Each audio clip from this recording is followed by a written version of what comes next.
Welcome to today's show. We got an exciting topic today. We have Mitzi Perdue with us. And before getting into the topic, it's something that is recently been brought up in a big way to change the lives of many people. And Mitzi has taken on a project to even take this to the next level, to provide a better quality of life for many individuals who've been oppressed for years. So Mitzi, before we get into it, can you first give us your background and then what moved you into this project? All right, my background is probably as far from what I'm doing as imaginable. I grew up in a hotel family. My father was the co-founder and president of the Sheraton Hotel Corporation. So I grew up a hotel heiress, and it was fun. And then I married Frank Perdue, who pretty much made grow the largest chicken operation in the country. I think we're third largest now.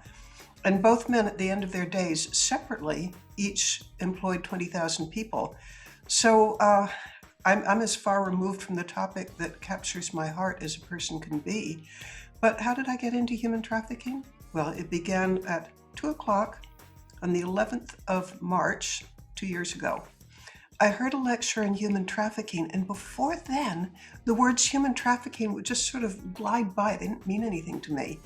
But when I saw pictures of 10, 11, 12-year-old girls who had been raped 10 to 20 times a night, 365 days a year, and when I learned that their life expectancy was less than 7 years, that it was going to be suicide, overdose, disease, or murder for their organs, I thought, this is something I can't unsee and I can't turn my back on. So here I am. I find it is almost a calling. You didn't have to do this, but the feeling that you had inside about the humanity and an individual such as yourself who taking on this project wasn't easy, but how about terrifying and as disturbing as anything in the world. Yeah.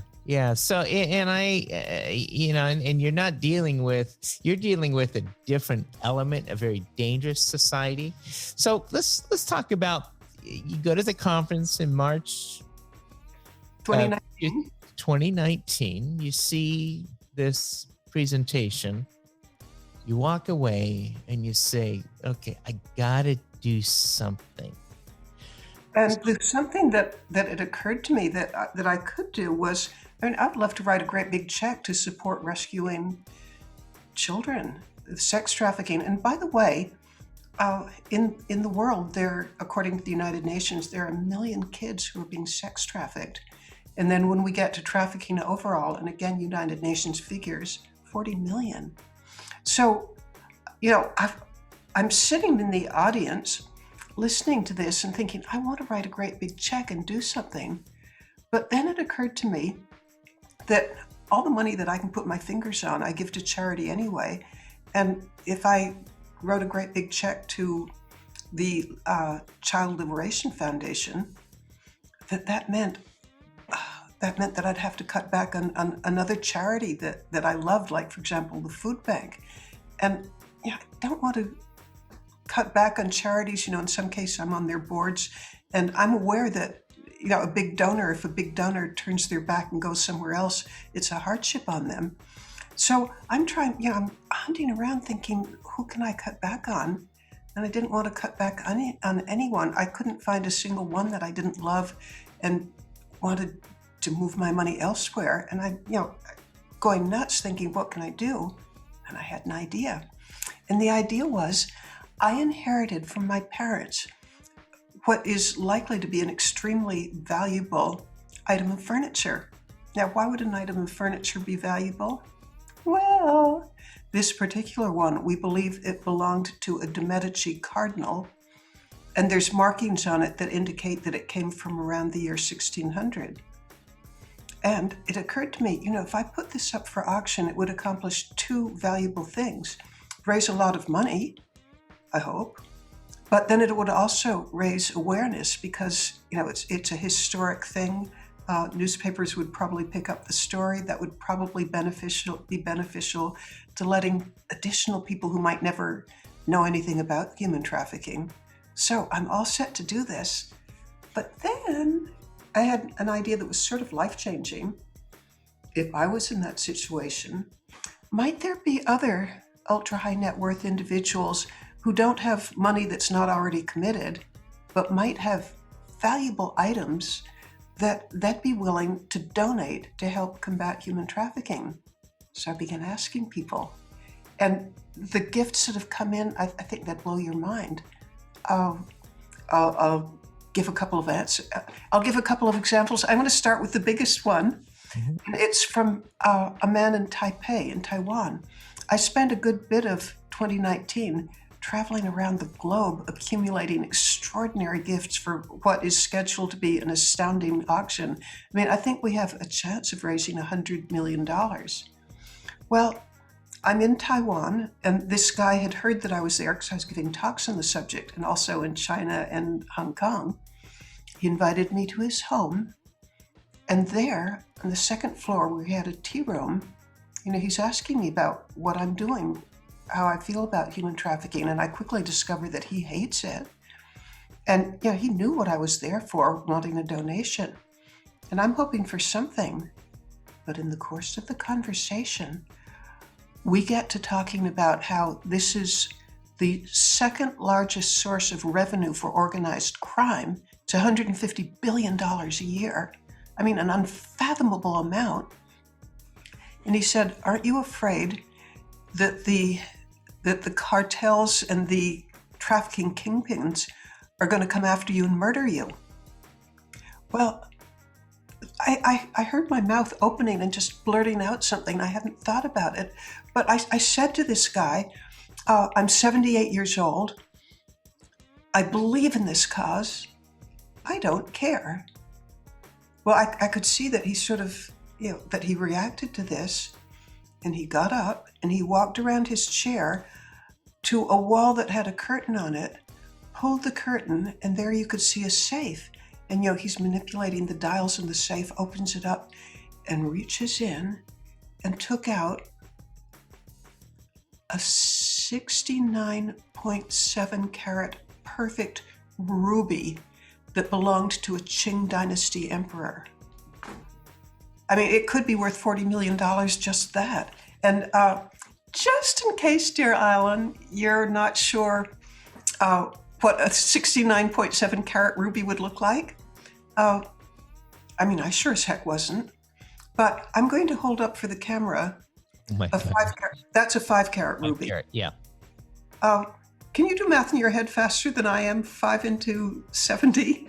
Anyway, it reminds me in size of, it's a little smaller than a golf ball, but it's historic as all get out because this gentleman, his family were the hereditary curators of the Qing dynasty jewels. And when the Red Chinese took over China, he took some of the treasures with him. And that's the backstory of this ruby. But there are other gifts. I've certainly put the biggest one first. But there are others. There's, for example, there are 12 dinner plates. Now, why would dinner plates be exciting? Answer, these dinner plates are about this size, and they belong to Tsar Alexander II. They were made in 1822. The Tsar's father gave him a set of 14 dinner plates. And these dinner plates, they have in Russian the A for Alexander, and there are 14 in the world. There are 2 brothers who hate trafficking who've donated these.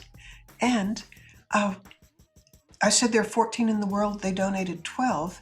The 2 others are in a museum in Russia, and there's a Russian oligarch who wants these. And the brother said, no, you can only get them by bidding for them at the anti-trafficking auction. So we already know that they're, in fact, I put a lot of effort in the case of the auction, which I'll describe more in a moment if you'd like to know. Mm-hmm. But I put a lot of effort into making sure that they're buyers for each item ahead of time so that we know that they're going to go for an amazing price. And but then one of the best parts of it is when somebody makes a donation, and for the auction that I'm talking about, later on there will be an auction for the rest of us, but the initial auction, it's deliberately very, very ultra high value items because those are going to get the attention. And there are 4 different public relations firms that have agreed to help publicize the donations.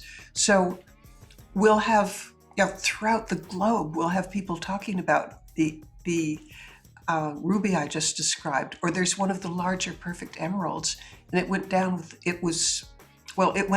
the treasure ship Atocha in 1622, and it's just laden with history. And the press loves stories about the rich and famous, and they just plain do. We all know that, right? Mm-hmm. Mm-hmm. Well, so the potential for publicity for the auction, which will raise the prices, but then on top of that, it will also raise awareness for human trafficking. And since the donor gets to say which anti-trafficking organization the item goes to, that organization is not only going to get a lot of money, they're going to get a lot of press, and that helps them no end with fundraising. So this effort, if everything goes well, should bear tremendous fruit, but it's not the only thing we're up to. It's a fascinating segue into what is on the schedule to come. Now, it's been delayed because of COVID. And what is it was supposed to take place in 2021. Yeah. However, the auction house and a number of people who are really smart about finance tell me that it's not smart to schedule an auction during a time of economic unrest. I mean, let's hope everything turns out just great. But there are a lot of headwinds until we're completely out of COVID-19. Mm-hmm. And there is such thing as a failed auction. I even know of some where, some generous person puts up, $1 million, let's say, I know of a case where there's a car that's so antique and so famous and has such a story behind it that it should have brought $1 million, brought 80,000. And that's kind of heartbreaking for the charity that was to receive it and for the donor. I mean, great for the buyer, but I want to help the philanthropies.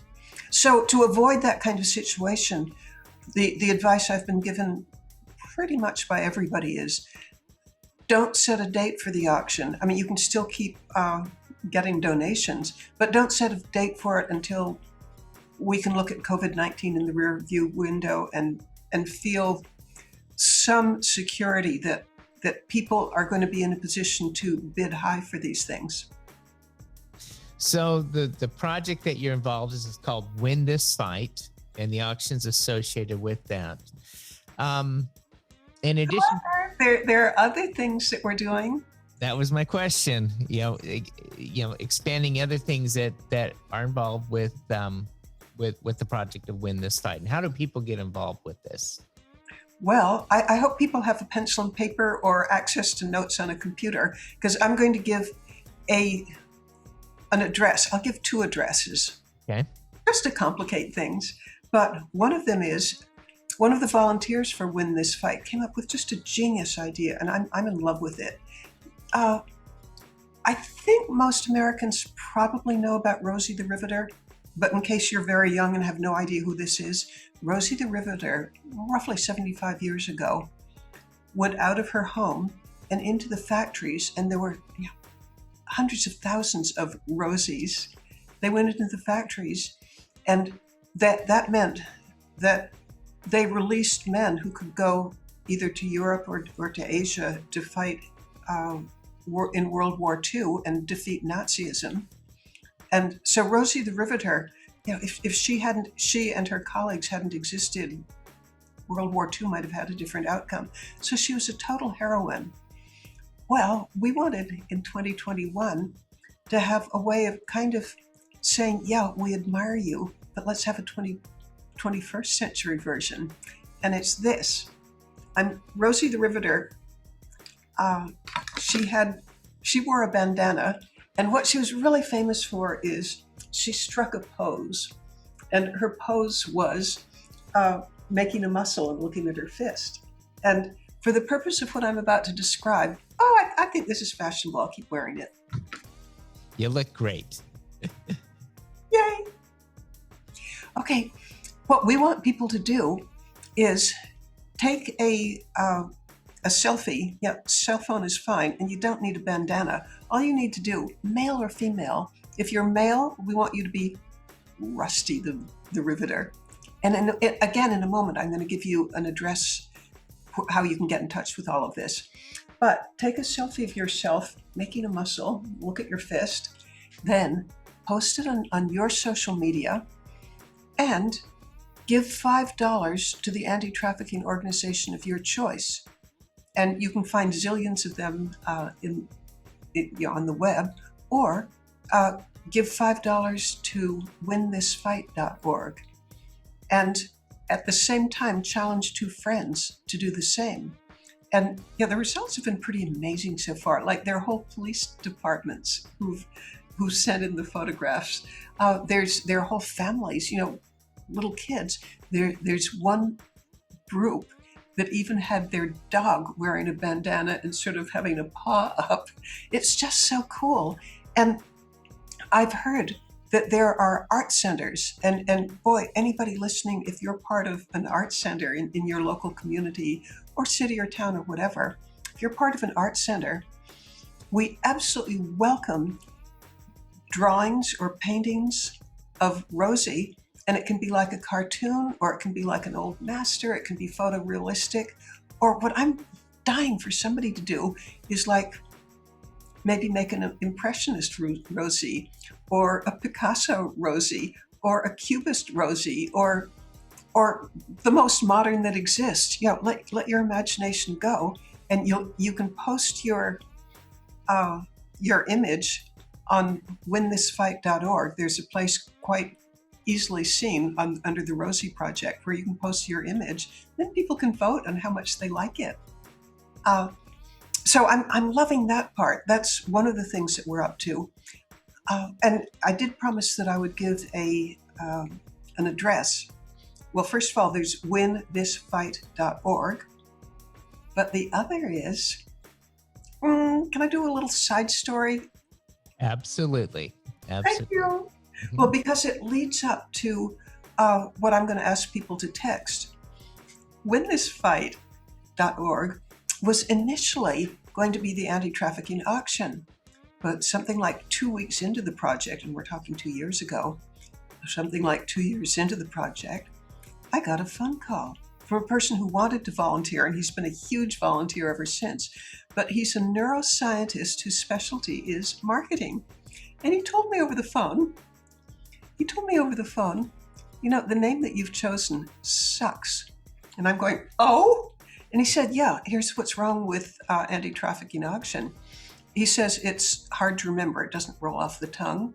And there's no call to action to it. It doesn't have any ring to it. So I can help you. Here's a name that's available right now, and it's called winthisfight.org. And I'm saying, hey, I like that. And he said, yeah, it's got a ring to it. You can remember it. And there's a call to action. But I said, the initials of it, WTF. And he said, of course I do. That's the best feature of all. And I'm saying, but we all know what WTF stands for. And he said, yeah, that's perfect on 2 counts. I, as a neuromarketer, want something that has some wrongness to it. And he's telling me, you come across as somewhat ladylike and refined. And for you to be saying WTF, that's memorable. That sticks in people's mind. And you want a slogan that's memorable. Plus, it's totally appropriate for something as vile as human trafficking. And that's a long way around to say how to get how to text to get, if you've got a cell phone or a smartphone, this is a really easy way to get hold of me. Text WTF to 51555. And I'll repeat that later on in case you didn't get it. And we'll also, it's also on the screen, and we'll have it inside of the link here to this show. Oh, beautiful.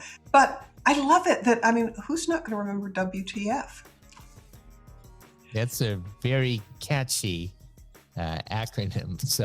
So if you want to join the Rosie the Liberator Project or Rusty the Liberator Project, and I'd sure welcome you with open arms, especially, no, everybody's special, but in addition, if you're an artist and you want to see your work publicized on the internet, go for it. Another thing that we're doing, and again, this is something that, I'd love it if you would come to winthisfight.org and sign up for my blog. Because when you sign up for my blog, among the benefits, we're having, I think, something that's, to my mind, it's epical. I don't know if you've heard or haven't heard of the Fulbright scholarships. Well, yeah. The Fulbright scholarships, they're designed to sort of expose American students, particularly, I guess, the smartest and most effective, to cultures overseas. And they give scholarships for American top students to study overseas. It began 40 years ago.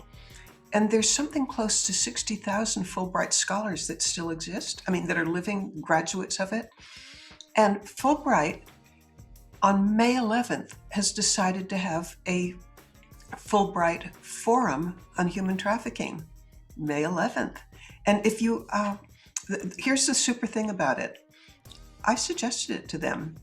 And the theme of the Fulbright Forum is going to be introducing a new idea.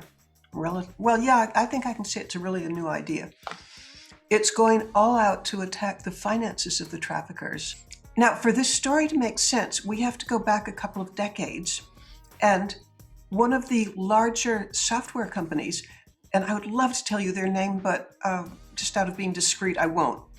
But one of the very large software companies was having a terrible time with pirated software or counterfeit software. And their problem was, they were losing tens of millions of dollars of this because the profit incentive was insane. And I'm not positive that my figures are right, but I'm certain they're directionally right. That if you're a counterfeiter, you could copy a $200 software package for roughly 9 cents, which is what the disk cost. And so your profits are just insane. Well, Mr. Big Software Company, hired people to try to stop this. And they could even get jail sentences for people because, theft of intellectual property when it's on a big scale, I think it's a felony. But they kept finding you'd put one person in jail and somebody else would pop up to take his place, because when something's just that lucrative, you don't shut people down when they have the possibility of making so much money. Well, a group of people, I think they began in England, but today they represent like 47 different countries. They figured out, and they told the software company, guess what? It's not really doing you any good to put people in jail. It's not a bad thing, but that's not going to get at the root of the problem. The root of the problem is figure out what motivates them. And it's all about the money. And this group told the software manufacturer, we have the ability with our dark web expertise, our artificial intelligence, our sleuthing ability, we can track where these pirates or counterfeiters are banking. Because if you're making, if there are tens of millions of dollars at stake, you're probably using a bank. In fact, you probably have shadow companies that eventually end up with a bank. But this group had the ability to trace back to the actual bank accounts of the large pirates. And once they had just incontrovertible proof that the money that they had traced was hot, when they went to the banks and explained this, the banks, in every single case, were willing to freeze the account of the pirate and repatriate the money to the true owner, which was the software company. And I think in a matter of months, well, maybe years, but they effectively ended the software piracy problem by going after the money. Well, what if, and now here comes the great big idea that's got me so excited I hardly know what to do with myself. What if we did the same thing with trafficking, human trafficking?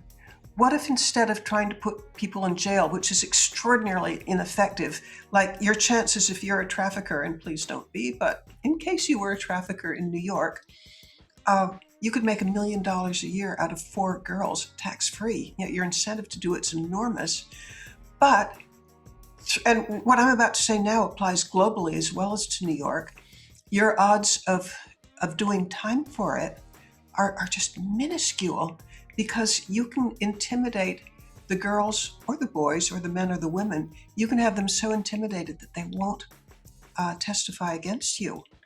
So the chances of jail time are way less than 1 in 100 on a global scale. So you can't really depend on jailing these people, but what if you could track their money flows? And there are, I don't want to say the names of them yet until it's all like signed, sealed, and delivered, but I can tell you that one of the largest, most prestigious anti-trafficking organizations in the United States is going to be part of the Fulbright Forum. The same thing for an Asia representative and for a person who's out of London. So there will be 3 people who are going to be talking about this at least somewhat new approach, namely going after the finances of the human traffickers. And I would love everybody listening to us right now to be part of the audience for the Fulbright Forum. I want to get in the Guinness Book of World Records for the largest number of people coming into a forum, because this is something that can change lives, and the more groundswell of support there is, the more funding we can get for the project, the more impact it's going to be. I mean, imagine if an idea could result in funding at a level that would have an impact similar to what happened when the counterfeiters were shut down for the software company. It will take an awful lot of fine tuning, and it's not going to end human trafficking, but any little bit of change that we can make is from heaven, because there are people suffering right now, like the little girls who are raped 10, 20 times a night. Let's stop that. Let's prevent it. And the way to prevent it is to have the whole world rise up and say, enough, stop, this can't stand. Mitzi, when the individuals are rescued, how, obviously they've gone through a very traumatic period. Typically, what is the best way some of these funds will be used to get to heal these individuals and bring them back? Well, thank you for asking that, because that brings up another thing that Win This Fight is doing right now. We are going after sponsors, and we have 2 already, and the idea began like 2 days ago. But to restore a woman, I'm going to give you an example of GEMS, which is, I think, one of the older and more recognized, I think you could call it restoration. I'm not sure they want to use the word rehabilitate, but where the person is, let's say it's a girl, and let's say I'm making this up as we go along, but supposing she's 15 and she's been trafficked for 3 or 4 years. She has all the PTSD that like a returning soldier would have if he had his best friend blown up and bled to death in his arms. I mean, her PTSD is extraordinary. And then on top of that, her ability to trust anybody again is gone. She's probably lost like 3 or 4 years of education. And, before I had talked with people from GEMS, I would have thought restoration would be impossible. But I've talked with people who've been out of the life for like 10, 20 years. And with the right therapy, with the right education, with the right medical care, with the right psychotherapy and counseling, I can't believe the resilience of the human being. My son even dates a woman who was trafficked for like 4 years. And if she didn't confide in you, you'd never know. She's a stand-up comic today. And so what I would have predicted would be impossible, guess what? It is possible. And what Win This Fight is about right now is we're creating, I'm not sure of the right word even yet, but it's the equivalent of a scholarship, where supposing for an organization that does restoration, and they do it in a wonderful way, namely exposing the girls to, in addition to medical care and psychological care, they have role models of women who've been through it and have a life that's close to normal now. Well, supposing it costs $20,000 to have a girl or a boy, or a man or a woman, go through one of these programs, supposing it's $20,000, I already have a businessman who's agreed to put up $20,000 to help provide the equivalent of a scholarship so an additional person can go through a particular program. And what I'm doing right now, I'm inviting, I'm on a first name basis, after many phone calls with at least 60 anti-trafficking organizations. And I'm asking them, tell me your best story of, let's say it's a girl, that 15-year-old girl. What's your best story about what she endured and how she's doing, and what happened along the way to get her into it, to get her out of it, and to restore her to a life as close to normal as can be. So if I've got a whole bunch of those stories, I can go to companies, I can go to businessmen and say, would you put up $20,000 as an example to help this particular case?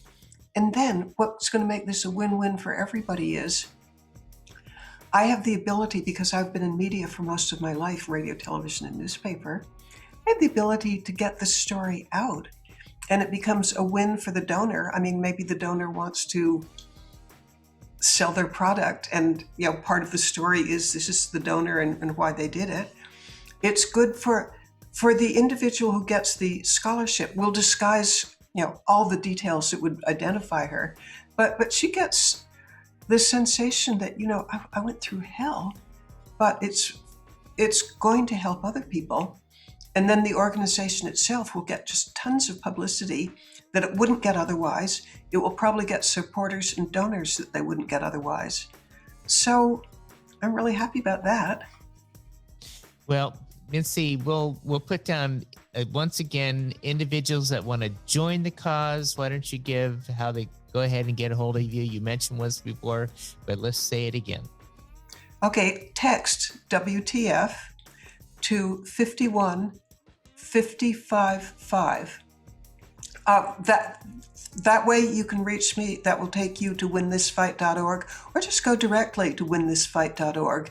And the cool thing is, first of all, I'd love you to do a Rosie thing. Maybe even more, I'd like you to sign up for my blog, because you'll learn things that are utterly fascinating. Like, why do the Johns do it? What's going on in their heads? What impact does pornography have on this? And by the way, it's horrible for kids.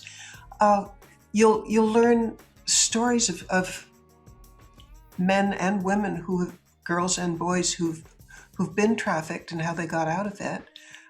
You'll learn hero stories. You'll hear from psychiatrists, psychologists, sociologists. I mean, you will learn, and you'd think it would be the darkest subject in the world, but in fact, when you're fighting the darkest subject in the world, I think you get to feel that you're on the side of the angels, because you're there to prevent or restore people from unimaginable suffering. So go to winthisfight.org, and you'll see a place that says contact. Write to me and I'll answer you. And please, please, please sign up for my blog. I think you'll get a lot out of it. I think that you will find that it is uplifting, because there's so many wonderful people working on this horrendous issue. Mitzi, thank you so much for being with us today on the show. And we look forward to continuing to help you engage. In fact, I'm going to go on the site today and sign up for the blog and do a donation and help to win the fight. So thank you once again. Well, it's been pure joy being on with you. Thank you so much.